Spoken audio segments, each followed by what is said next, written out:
Hello दोस्तों, online teaching class में आप सभी का स्वागत है। हम अभिज्ञान शाकुंतलम नाटक के प्रथम अंक का अध्ययन कर रहे हैं।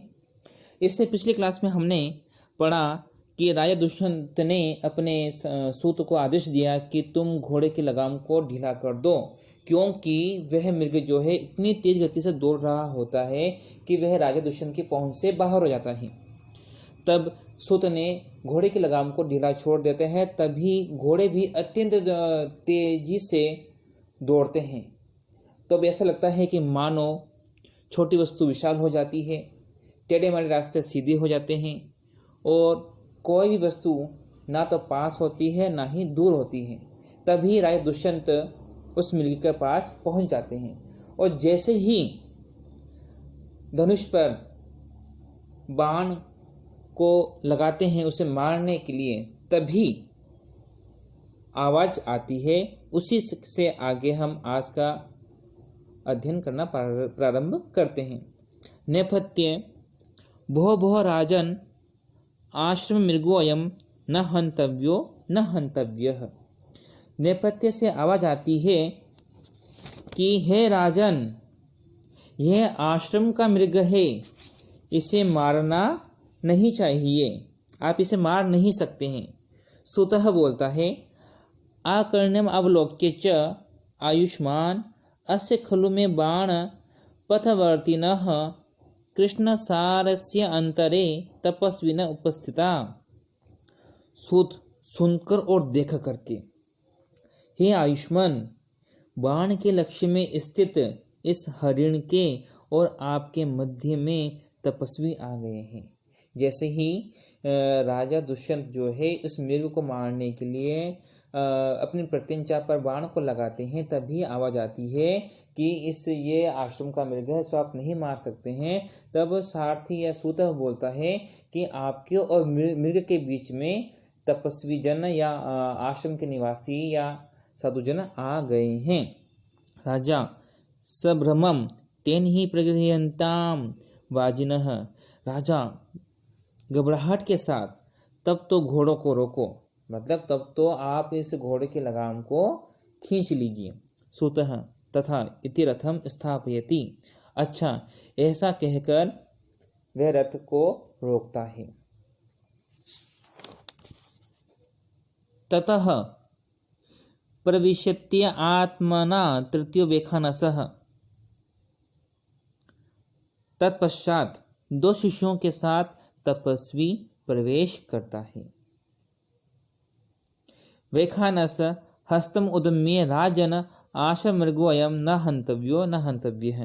वेखानस तपस्वी बोलता है, हाथ उठा करके, हे राजन, यह आश्रम का मृग है, इसे मारना नहीं मारिए, इसे मत मारिए, क्योंकि न खलु बाणः सन्निपात्वायम् अस्मिन् मृदूनि मृग शरीरे तुलराशा विवाग्निः को बतः हरिकाणां जीवितं चातिलोलं कुवच निशित निपाता व्रजसारा शरास्ते।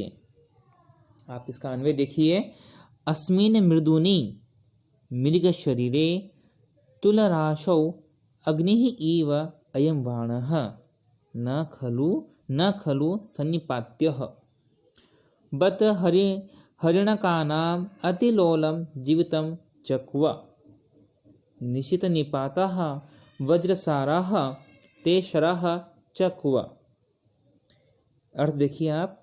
मृदुनी मतलब सुकुमार या कोमल, मृग शरीरे अर्थात हरिण के शरीर पर, तुलराशौ रुई के ढेर में, अग्नि ही इव अग्नि के समान, हरिण का नाम हरिणों का मतलब मृगों का, अतिलोलम इसका अर्थ है अत्यंत चंचल, निशित निपाताः तीक्ष्ण प्रहार वाले, वज्रसाराः अर्थात वज्र के समान, ते शराश्चक्व और आप कहाँ आपके ऐसे बाण। अब हम इसका हिंदी अनुवाद, इसका अर्थ करते हैं कि इस सुकुमार मृग के शरीर पर, रुई की राशि पर अग्नि के समान यह बाण न चलाइए। तपस्वी राजा को संबोधित करते हुए कहता है कि यह मृग अत्यंत ही कोमल है। जिस प्रकार रुई के ढेर को अग्नि शीघ्र ही जला देती है, उसी प्रकार आपके तीक्ष्ण बाण भी इस हरिण को मार देगी।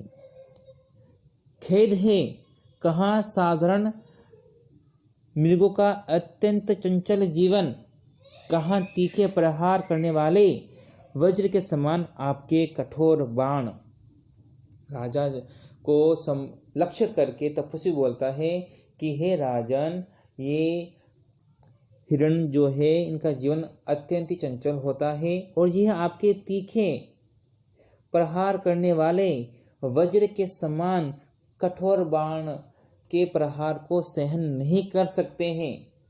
जिस प्रकार रुई के ढेर को अग्नि शीघ्र ही जला देती है, उसी प्रकार आपके तीक्ष्ण बाण भी इस मृग के शरीर को तुरंत ही भेद देगा, यह सहन नहीं कर पाएगा। आगे देखिए,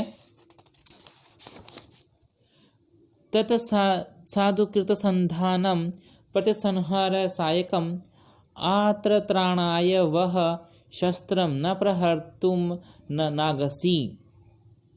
ऋषि आगे बोलता है, इसलिए अच्छी तरह धनुष पर चढ़ाए हुए अपने बाण को उतार लीजिए, क्योंकि आपका शस्त्र पीड़ितों की रक्षा करने के लिए है, निरपराध पर प्रहार करने के लिए नहीं है।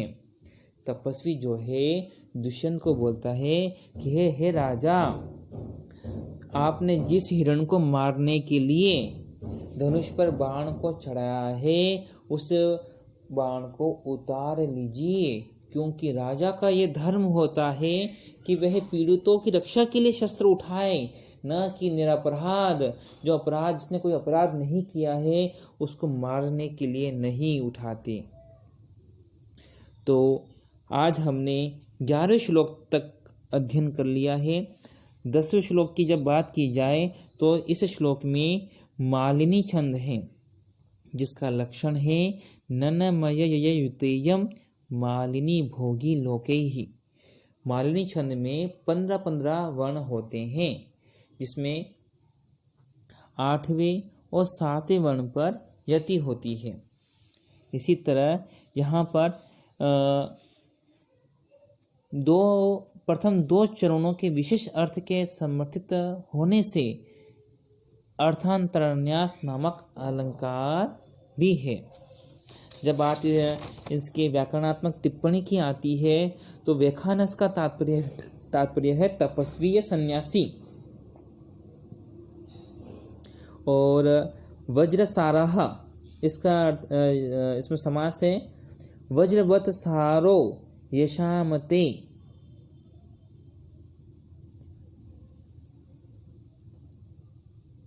मृग शरीरे, इसमें षष्ठी तत्पुरुष समास है मृगस्य शरीरम तस्मिन् मृग शरीरे। तो आज के लिए इतना ही। धन्यवाद।